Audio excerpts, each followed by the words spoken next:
मित्रांनो, तुमच्या बांधाचा वाद सुरू आहे. शेजाऱ्याने जमीन दाबली म्हणून तुम्ही थेट पोलिसांमध्ये धाव घेण्याचा विचार करताय का? थांबा, अगोदर ही गोष्ट समजून घ्या, नाहीतर वेळ आणि पैसा दोन्ही वाया जाईल. पहिली गोष्ट, स्पष्टपणे समजून घ्या की जमिनीचा वाद, बांधाची मोजणी किंवा मालकी हक्क हे दिवाणी प्रकारामध्ये मोडतात. कायदेशीरदृष्ट्या पोलिसांना दिवाणी वादामध्ये थेट हस्तक्षेप करण्याचा किंवा जमिनीची मालकी कोणाची आहे हे ठरवण्याचा अधिकार नसतो. हे काम दिवाणी न्यायालयाचे आहे.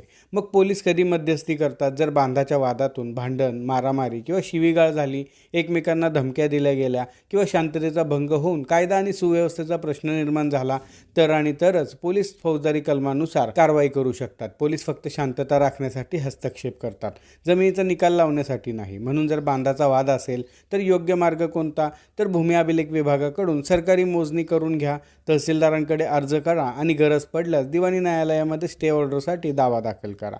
अनावश्यक पोलीस तक्रारीत वेळ घालवण्यापेक्षा योग्य कायदेशीर मार्ग निवडा.